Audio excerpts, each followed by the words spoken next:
নমস্কার দর্শকবৃন্দ। শিক্ষক শিক্ষিকা এবং সরকারি কর্মীদের জন্য বিরাট সুখবর। এ মাসেই মিলবে বকেয়া ডিএ।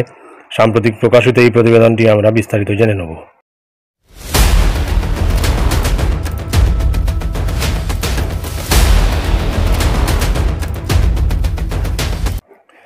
রাজ্য সরকারি কর্মীদের জন্য একটি অত্যন্ত গুরুত্বপূর্ণ খবর সামনে এসেছে।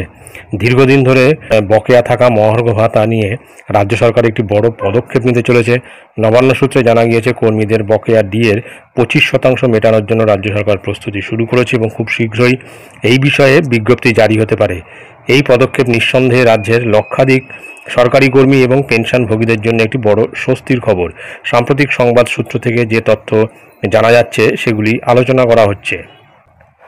আর্থিক ব্যবস্থা এবং অর্থের উৎস কি? রাজ্য সরকারের কর্মীদের মোট বকেয়া ডিএর পরিমাণ প্রায় 40,000 কোটি টাকা। তার 25% অর্থাৎ প্রায় 10,000 কোটি টাকা রাজ্য সরকার মেটাতে চলেছে। এই বিপুল পরিমাণ অর্থ জোগাড় করার জন্য রাজ্য সরকার ইতিমধ্যেই প্রয়োজনীয় পদক্ষেপ নিয়েছে। জানা গিয়েছে যে রাজ্য সরকার রিজার্ভ ব্যাংক থেকে 4,000 কোটি টাকা এবং দীর্ঘমেয়াদী স্টেট গভর্নমেন্ট সিকিউরিটিসের মাধ্যমে আরও 4,000 কোটি টাকা জোগাড় করেছে। সব মিলিয়ে মোট 8,000 কোটি টাকা রাজ্যের হাতে এসেছে, যা প্রয়োজনীয় অর্থের 80%। বাকি 2,000 কোটি টাকা জোগাড় করার জন্য সরকার চেষ্টা চালাচ্ছে। ডিএ মেটানোর পদ্ধতি কী নিয়েছে? সবথেকে গুরুত্বপূর্ণ বিষয় হলো এই বকেয়া ডিএ কীভাবে কর্মীদের হাতে তুলে দেওয়া হবে। নবান্ন সূত্রে যা জানা যাচ্ছে তা হলো, বকেয়া ডিএর 25%-এর 80% সরকারি কর্মীদের বেতনের অ্যাকাউন্টে জমা করা হবে। বাকি 20% কর্মীদের প্রভিডেন্ট ফান্ড অ্যাকাউন্টে জমা করার প্রস্তাব দেওয়া হয়েছে। এর ফলে কর্মীদের হাতে নগদ টাকার পাশাপাশি তাদের ভবিষ্যনিধিও সুরক্ষিত থাকবে।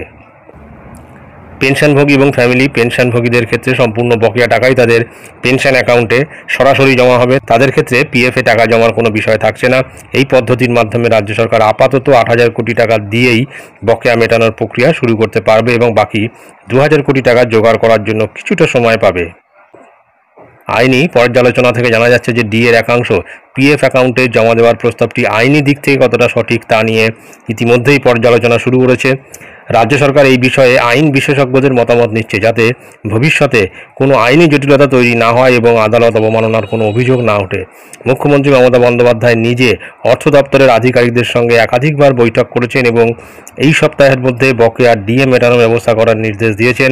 সব মিলিয়ে রাজ্য সরকারি কর্মীরা খুব শীঘ্রই তাদের প্রাপ্য বকেয়া ডিএর একাংশ পেতে চলেছেন, যা তাদের আর্থিক অবস্থার উন্নতিতে সহায়ক হবে। এখন বিষয়টি হচ্ছে যে 80% স্যালারি অ্যাকাউন্টে দেবে এবং 20% পিএফে দেওয়ার চিন্তাভাবনা করছে। যদি পিএফে 20% যে ডিএর বকেয়া ডিএর যে প্রাপ্য সেটা যদি নাকি দেওয়া যায়, তাহলে হয়তো এই পার্সেন্টেজটা চেঞ্জও হয়ে যেতে পারে।